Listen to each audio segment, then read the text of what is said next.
samples the MSI Claw 8 EX AI+, worst name ever, but it's here. We've seen hands-on. It's happened. We've not personally been hands-on, but we know all about it, and we want to share our excitement, yes, and our pinches of salt with it as well, because there are some caveats to be had. Absolutely. But I'll just say from the off, an incredibly exciting moment, because it is a generational step, let's be honest, in handheld gaming. Finally. And from someone that isn't AMD too. Yeah, it was Intel that were a bit late to the party, the handheld party, and they kind of, well, at launch at least, weren't overly good, and then quickly became very good with the big support they had from Intel. Now we're actually getting a next generation, which is not what we saw from AMD's side, from Z1 Extreme to Z2 Extreme. It was like a mini incremental step, whereas this is like a full generational like leap forward.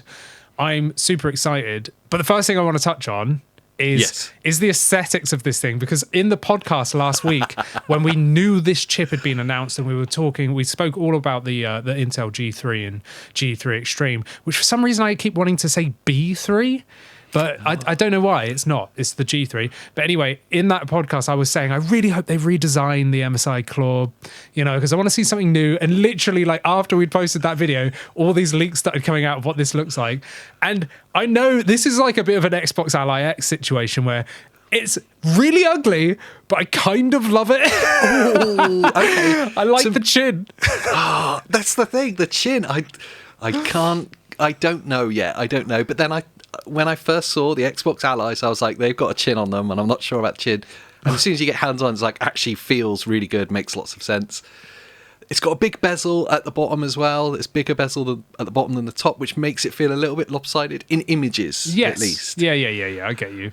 I imagine looking at it, the ergonomics will definitely outweigh that. That's exactly why this has happened. Like, looking at they've looked to Xbox Allies here for sure and gone, okay, that thing's extremely comfortable. How can we get something like that with what we're doing? And the best way is to have that screen jutting out, because they're keeping that big 8-inch 16:10 aspect ratio. Nice. If they kept the controllers like width of the screen, it would just be so bulky. You wouldn't be able to get your hands around it like overly well. Like, I've tested so many Nintendo Switch grips and stuff, and a lot of the time that's the case where the thing's just too large. So I like the fact that the controllers are a little bit smaller and they're flush with the top rather than the bottom.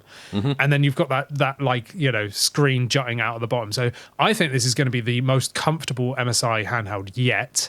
And I can't wait to get hands on with one, fingers crossed, at some point. Yeah, absolutely. That screen, again, 16:10, 8-inch. It's a big. It's the sweet spot for everyone, isn't it? It seems to be. I think between 7.5 and 8 is the kind of like ideal for a handheld. Yes. 16:10, just to get that added real estate. I imagine as well, as part of the ergonomics and part of the kind of chassis shape, is going to be that cooling that they've worked on. Yeah. And I'm kind of jumping ahead a little bit with that, but they were keen to stress the amount of work they've done with the added cooling inside this. Yeah, absolutely. So the cooling's been totally redesigned. I think they were saying like a plus 25% airflow or something, which allows them to get another 5 watts through TDP. So we can talk about that later. But I think it's lighter as well than the current MSI. So they've made it lighter. And that kind of makes sense, again, with that screen jutting out. So there's not like too much weight. It's still 80 watt hour battery, which is really, really cool. The screen looks to be the same as the current MSI Claw, which whilst is really cool, and it was obviously one of the things that they wanted to like keep the price down for. We know what the price is going to be. We'll talk about that at the end. It still would have been nice to see an OLED in there. I feel like these high-end devices just need OLEDs at this point. They do, yeah. Lenovo kind of showed us the way with that. Yeah. Because obviously we were really dubious before. Would VAR be possible with an OLED? And sure enough, they've done. Lenovo did it. So yeah, I'm with you. They all need to be that now. So seeing that LCD monitor in there still is a little bit disappointing, but that's that's not to take away that it was a bad screen before. It's a 120 hertz. really good It's a screen. really good screen. Like out of the LCD handhelds, it's a very good screen. You know, like when we've had one here to test, I'm like, oh yeah, that is good. Like I wouldn't be disappointed with it. Yeah. It's just obviously not quite OLED. Or maybe if they put like a mini LED or something different in there, would have been nice. But I don't think we've actually got any confirmed specs other than the fact that it's 120 hertz, 8-inch, 16:10. So maybe they've done something different, but I reckon it's the same thing. It looks identical, doesn't it? Yeah. I think the kind of the headline of this is going to be the new G3 Extreme that's inside of it. We should start there. Yeah. There is a little bit of kind of confusion on TDPs on this because the Intel announcement of it says that it's capable of 80 watts. Yes. But obviously these handhelds are going to be not hitting 80 watts turbo. No. Seems to be that this MSI device is between up to 45 watts. Is that Yes, right? it seems so. Like, not completely sure yet, because, like you said, Intel themselves are like 80 watt turbo, and I've heard some other creators that have been hands-on saying 45 watts. It would kind of make more sense that 45 watts would be maximum. Yeah. It still seems high, you know? And also when they were looking at the performance benchmarks that they were giving it at 35 watts. Yes, yeah, I think they were only doing that to compare against what else is on the market, though. But yeah. So a little bit of confusion there, but it seems like nailed on that 45 watts will be the turbo mode that's in these. And honestly, even if 35 watts was the max, what we'll talk about in a minute, it seems like that would be totally fine. Yeah, absolutely. When you're looking like an 80 watt hour battery, you don't really want to be hitting, unless you're getting some insane efficiencies in there, which actually the G3 Extreme does offer. Yes, yeah, I think that the top end TDP here would be just for when you're plugged in. You know, like when 100%. You're sat next to a wall outlet or whatever, or a power bank, a high powered power bank, and you're just like, you know what, I just want to balls to the wall this thing. Then you can.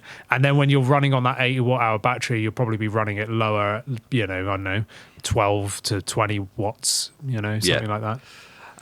Memory configuration, 32 gig of RAM in this. Yes. Again, which is cool. 1 terabyte 2280s, as they're calling them, Easy Swap, which you've put a little asterisk by that with the words "my ass." Because they all say Easy Swap and none of them are Easy Swap. No. It's like Easy Swap. Okay, remove all screws from the back, pry it open without damaging the plastic chassis.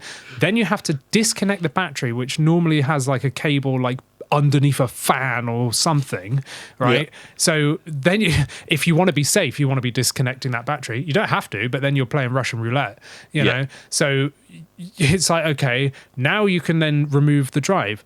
Like, what is with that? I want to see like PS5 style door swap, like just a little really window, cool. Just one screw, pop it out. Oh look, now I can swap it out. Yeah. Like that would be cool with like a little battery latch or something that goes disconnected, connected. I don't know, something like that. But yeah, so Easy Swap, I doubt it. Most of the major handhelds that we've had come through, we've like kind of you've shown like a tutorial on how to swap. Yeah. And the amount of emails and messages that we get of people asking us to do it for them, I know, shows us how hard it is. And FYI, if you do ask us, I'll say the same thing every time. It's not a service that we offer. I'm not taking responsibility for your handheld. Yeah, exactly. Yeah, it's just too much. It's too much pressure.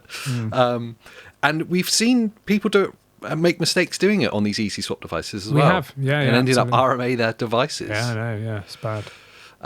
So Easy Swap, I agree with you, my ass. But it is a 2280, which is, I mean, it's to be expected, but it's nice that it's not one of those awful small ones. Oh yeah, we've moved on from that now. I think it's got to be a 2280 now. MSI have said that it's a single-sided only, but I saw someone's teardown of one of these already, and there is way enough room. There's like ample room, possibly the most room I've ever seen for one of these drives. So why they're saying single-sided and not double-sided 2280s, I don't know. I assume it's to do with heat. Yeah. Because, you know, facing another chipset, like facing the board and stuff, is going to cause heat there. So I imagine they're saying like single-sided only due to heat like limitations. But yeah, there's totally room for a double-sided 2280 in there. Yeah, but don't ask us to do it. No. One of the huge upgrades before we get into performance that's really overlooked so often is the rumble.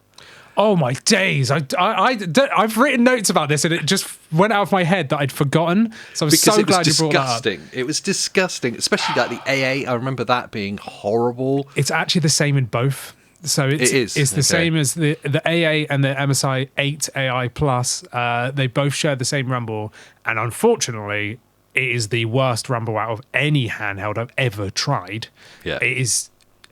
It's the only thing that really lets it down, in my opinion, which is a good thing in my opinion. Yeah. You know, like, because some people don't like rumble, they just turn it off anyway, and you could do that. I like rumble, and I was really disappointed when I found how tinny and horrible and high pitch it's a proper kind of like like a dentist. Yeah, like it's horrible. It's like if you've ever built like models, little model things, it's that kind of motor. It's disgusting. So yeah, it seems like they've completely revamped this. Yeah, some kind of HD rumble, I guess you would call it. Yeah. They'll have another name for it, but basically in between what Nintendo and PlayStation have, that kind of haptic rumble. Yep. It's such a huge upgrade when it's there. Yeah. It's such a huge... It's massive. So overlooked. Yes, absolutely. So they're using linear rumble motors now rather than rotary ones. So instead of that big spinning wheel, it's more like a speaker. Like, you know. So yeah, no, that's really cool. So I'm really excited by the fact that they've listened to community or internal, whoever's said, look, the rumble's crap. Can we change it? And they've actually bothered. So that is props to MSI there, because that was the major issue with the previous ones. Moving on to performance then quickly. I say quickly. This is the bit everyone wants to know about, I guess. Yeah. So firstly, Intel to Intel, I think, is a fair measure. The G3 Extreme in this is claimed to be 44% faster than the last generation, what we had in the old MSI Claw 8 AI Plus. The Lunar Lake stuff, Yeah, 44% faster as an average. I mean, if we take that at face value, that's absolutely huge. That generational leap. Yeah. Well, I mean, I think we'd all be welcome of that kind of generational leap. Yeah. When we look at it as a comparison to, and they were very kind to do this in their slides. Yeah. A comparison to what we see over at AMD with the Z2 Extreme, they're claiming 42% faster on average when running at 35 watts. Yeah, so versus the Z2 Extreme, so that's your Xbox Ally X, your Lenovo Legion Go 2, all of those kind of devices, the MSI Claw A8, all of those devices, 42% faster on average at 35 watts. And they showed the 17 watts versus 35 watts. Well, and that was the bit that actually excited me. Yes. Because whenever I see these big headline numbers, I'm always a bit like, I'm going to call a bit of bullshit on that, because it's marketing, isn't it? It's marketing. They've got to pump it up, you know. Yeah. And there is some caveats that we're going to drill into with that in a second. Yeah. But when they did the comparison between 17 watts and 35 watts, the G3E versus the Z2E, they were getting the same performance on the G3E at 17 watts. So the AMD was getting at 35 watts. That is exciting. That is incredibly exciting, like massively exciting. If you can get the equivalent of a Legion Go 2 or an Xbox Ally X or a Claw A8 plugged in, like just balls to the walling it, same performance at 17 watts, the battery life is going to be incredible. Yes. And they've got a battery management thing in place that I didn't write any notes about, where they've actually managed to change the power like scheduling there. So as like a normal CPU running normal tasks will like boost and stuff to do it, they've basically like stopped that, so that the CPU will just remain at a lower level. It will give way more headroom to the GPU, so more power gets directed to the GPU, and it looks like consistency of like FPS, instead of it being so variable, spiky, it's way smoother, so you should get like less of that frame time stuttery feeling where it's kind of like just stuttering, you know. It should be smooth. It's such an obvious move of the power profiling. the obvious caveat to that, or the obvious problem with that, is if you were like multitasking, Yes. which you're never going to do on these devices, which is why they've taken that decision and gone, Yes. power should be like priority to the GPU side of this. Yeah. Yes, so that kind of efficiency, 17 watts versus 35 watts, is really exciting because, let's be honest, these are mobile devices, and although, you know, we quite often show it like worst case scenario, let's see maximum power plugged in, really we want to see what the performance is like when you're on the go on a on the battery profile. 17 watts is it. I mean, we tend to set up like custom profiles around 20 watts. Yeah. We tend to get a good balance, but you'll get great battery life out of that. If you're getting the same performance as Z2E, Z2E at 17 watts, that's really cool. That's where I want to go, though, the if. Yes. Yes. Because in their slides and in the videos that we saw of people like reporting on this, or that were at like the hotel room with them, there was some kind of interesting caveats that are in the slides. The 42% faster on average than the Z2E at 35 watts. You're like, no way, that sounds exciting. And then just underneath it, what does it say, Andy? It basically says with 2 times upscaling. With 2-time upscaling enabled for supported titles, which is all of the titles shown. Yeah. And so they're comparing a Z2 Extreme, which has no machine upscaling, no machine learning upscaling, no AI-driven upscaling, because the Z2 Extreme is RDNA 3.5. It doesn't have FSR4, so we're relying on FSR3 here, which is software-based. And you're comparing it against the MSI, which has XeSS 3, which is machine learn upscaling, which is AI upscaling. So it's got a major advantage. Yeah. A major advantage over the Z2 Extreme there. So whilst it is a pinch of salt because this is not rasterized performance, like that would be even more insane, because they could then claim like it's like 80% faster because they would throw on that XeSS on top. So whilst you have to take that with a pinch of salt, I still think it's incredibly impressive. Because we actually have machine learning on a handheld. It's like, it's the asterisk that needs to be put there, but it's also XeS 3 is actually going to be usable and good enough quality to take advantage of. So it is actually a fair claim to make. Yes. And when we look back at the last generation, which is the Claw 8 AI+, granted XeSS, there's not a lot of titles that utilize it yet. So FSR is obviously way more wider spread, but the titles that do offer XeSS, even on the current Claw, the older Claw, once you get a title and you throw that on, like it just obliterates the performance. Like, it really, really does of other AMD devices. And that was the old one. Yeah. So now we've got much more efficient, much more like power. There was just way more power on the GPU side, plus XeSS 3 to throw on there. Supported titles, asterisks, are going to perform like absolutely insanely. And the fact that there's machine learned frame generation. I was just going to ask about XE frame gen. What do you reckon? I hate frame generation. Everyone knows this. I say it all the time in videos. I understand its place, and totally, if you want to use it, do it, but I personally just can't deal with FSR like 3 frame generation, where it's just so artifacty.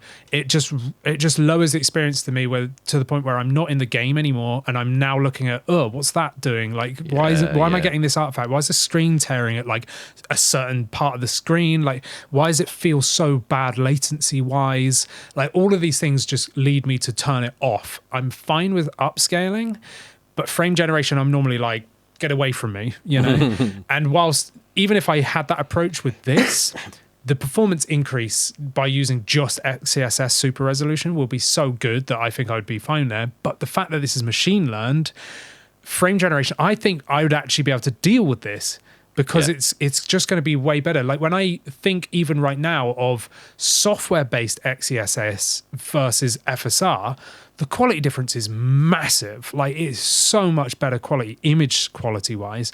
Then you compare machine learned, so MSI Claw 8 AI Plus versus FSR, so XeSS on that, it's even better again with better performance. Throw on that frame gen. I think this might be the first frame gen I could deal with using. But that's asterisk, because I ain't tried it. On supported titles. Yeah, on supported titles only. The real excitement, I'll be honest, the real excitement for me is those things that make it able to run more efficiently, and the performance at efficiency levels, because that's where we need to be at. When you look at, heck, when you even look at like the Switch 2 and you see the efficiency levels, yes, that's where we need to be at with the PC side of things. Yep. To add to that efficiency levels, almost by chance, SteamOS is now supported on Intel. I know. So in the podcast last week, where we were talking about the Intel stuff, I said, like, don't hold me accountable because I haven't checked recently, but I'm fairly certain that the MSI Claw devices, the Intel-based ones, just don't work on SteamOS. Yep.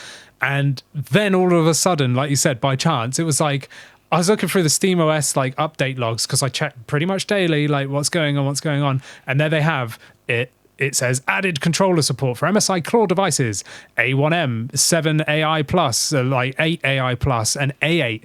I know that A8 is AMD, but whatever. Like, I was like, hang on a second. They're a bunch of Intel devices, and you've now added support. So really hoping that the G3 chips are supported. And we actually saw the Intel guy in one of those interviews basically saying, like, I'm sure it's going to be fine. Yes. He's like, I've not tried it personally, but I'm sure it's going to be fine. There's no reason why it wouldn't, because it is just Linux. So it sounds like you're going to be able to install SteamOS from the off. So now they can make a new slide, and instead of 42% faster than AMD, they can be like 100% faster when running SteamOS, running XeSS 3. Because SteamOS will give you a bump in performance. It definitely will. Yeah, even over Xbox mode. Xbox mode is getting better and better, but it's still nowhere near the efficiencies of SteamOS. Very exciting. The price point. Oh, don't do this to me, because I wish we were making this video 9 months ago. Same. Absolutely the same. Because 9 months ago, we could all be very excited at a price point we could all understand. Yes. We could all get a handle on it and go, it's going to be £800. And you go, yeah, top end device. Nice. Yeah. We're not. We're in apocalypse now. Ramageddon, Ramageddon. So, everyone, when we were doing our videos about this, when I did the news video and the podcast, everyone was the same. I can't get excited because I know the price is going to be ridiculous. Yes. Well, we know what the price is going to be, pretty much nailed on now. Yes. This is launching to the major markets in June the 23rd. So I imagine that's going to be America, it's going to be Europe, UK, maybe Australia. But the price... $1,500 starting price. Oh, no. Why? And unfortunately, again, in one of those interviews with the Intel guy, he said, like, unfortunately, this is going to be for the niche top-end users in affordability terms. And that just nailed on that, $1,500. I mean, it's still cheaper than a Leisure Go 2 at like $3,000. And it's going to outperform it. So there you go. You could take it as a win in that regard. Yeah, that's true. Next slide, 50% cheaper than a Leisure Go 2. 50% more performance. Same performance levels. Yeah. $1,500 starting point. So the one thing that's not been clear is what does it go up to, and what is the differences on these SKUs that they'll release? Yeah, I don't know, because right now with the current claws, just looking at the 8 AI Plus, the Intel ones, they did the original one, the kind of like musky brown desert looking thing. Yeah. Then they launched 80s grey, I call it. Yeah, yes, I like that, retro. Yeah. Then they did the Polar Tempest edition. Yeah. And I think, what was the difference there? I don't remember. I don't really think there was any other than the colour, was there? And then now they've released another one, like a blue one, like Blue Glacier or something. Yeah. And again, cool. They all look cool. I don't even dislike the weird browny horrible first one. No, it reminds me of the 1980s BBC computers. Yeah. Those like fake wood cabinets everyone would have. Yes, that's it. Yeah. So so it's a weird one in terms of SKUs. what is the difference going to be? There was that retail leak that we saw where they were going to have like a launch edition that had a case and a screen protector and stuff. That'll be it then. So possibly starting at 1,500, and for 1,600 or 1,700 you get a bundle with a case, a screen protector, and joystick caps and stuff like whilst that. I'm on that, I just want to go. I've still got my notes from last week's podcast here, and we predicted the price at 1,780. Ah, okay. So it's actually cheaper. Yes. Than the bad news that we thought. So there you go, some good news for you on a Monday. Now, it's not confirmed regionally what the pricing will be. This is just USD is going to be 1,500. Now, I wonder what the UK price is going to be, because just looking at, say, like Xbox Ally X, UK versus American for the first time ever is paying more for it than us, whereas normally it's the other way round. And the same with the Legion Go 2. It's still more expensive in America. Well, it's almost one-to-one conversion on that one. But the MSI Claw, I do wonder where it will land, because the current ones are like 1,100 or something, 1,000 or 1,100. So I reckon we'll probably be still sat at about 1,500 UK. But yeah, I think this will be closer. The Intel devices will be closer because they were. I didn't talk about it in the thing, but they were keen to stress in their announcement that the G3 Extreme was either part or fully manufactured in America. I remember seeing that on the actual Intel website. Yeah. Yes, I was and that's quite obviously impressed. a tariff thing. They're trying to get around tariffs. So this actually is cheaper than what was predicted. Yes. Because of that. Yeah. So for the American audience, I think you're probably actually going to end up with a better deal than the rest of the world, going back to how it was like pre all of that days. So 1,500, I think, it might even be similar in pounds. I reckon it's going to be similar in pounds, because I forgot about that Made in America section there, which is probably a good thing, because again, this could have been like 2,000. Yep. Not justifying this to anybody, by the way. It's disgusting, these prices. Yeah. But let's take the positives where we can.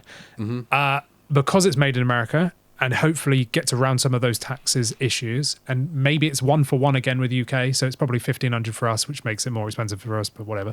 I think that's pretty good when you compare it to the current market. Again, Legion Go 2 is just a no-go. Don't go there. I know it's got a beautiful screen, but $2,000 to $3,000 for that thing? Nah, don't do it.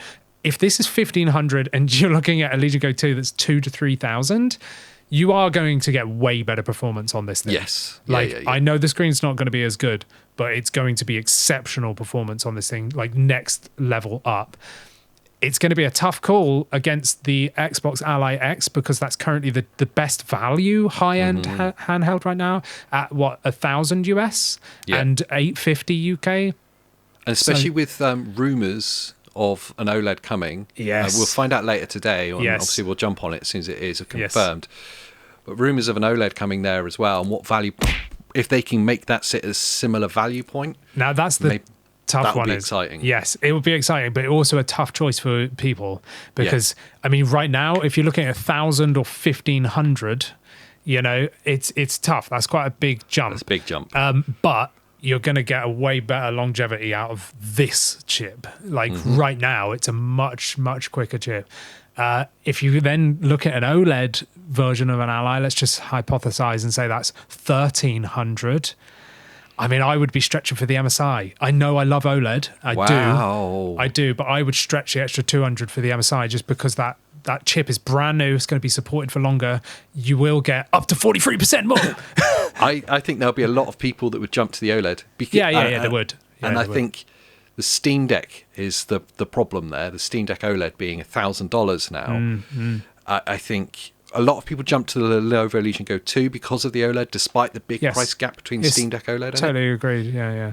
And I think there's a percentage of the handheld audience that are like, it's OLED or nothing now. Yes. Yeah. And absolutely. I'd rather hold on to an old device with an OLED like the Steam Deck. Yeah. Than not. So I think that it'll be a division point. It's a smart play. If the rumours are true, it's a smart play by Asus to go OLED. Yes. It's the only differentiator they could make right now, because there is no Z3 here. And it won't be until possibly 2 more years. And it does show, if they don't use something with a G3 Extreme. They would have been announced by now. Intel would have said their name. They're not going to. They're going to be with AMD. They're sticking with AMD, so there's a strong partnership there. Especially because it's Xbox.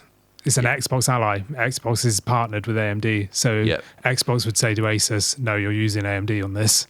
Yeah.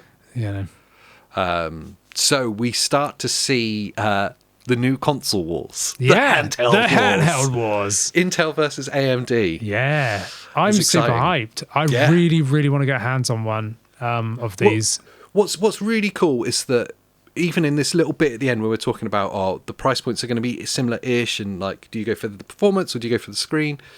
Finally, people have a genuine choice to make. Yes, absolutely. Which is only a good thing. It's like you can choose what is your preference now. Yeah. Yep. That's exciting. That's super exciting. I'm actually super excited to see what comes of these devices using the G3 and the G3 Extreme. And we can't disregard the G3 because I bet that's going to be on par or still better than the Z2 Extreme and considerably cheaper than the G3 Extreme as well. I think the wild card in all of this that we're overlooking, that everyone will overlook, is the Acer Predator with the G3 in it. Yes, the lower end one. Yeah, if that sits at an interesting price, and the performance is like equivalent to like a Z2E, then it's a very interesting prospect. Yeah, totally. Yeah, let us know your thoughts down below. Are you excited for this next generation of Intel devices and MSI, or could you not care less? Let us know in the comments down below. I love it. And whilst you're down there, make sure you like this video, subscribe for more handheld gaming content, and what else should they do, Andy? Become a member, and you get to chat to us over on our private Discord as well. Nice. Until the next time. We'll see you next time. Yeah.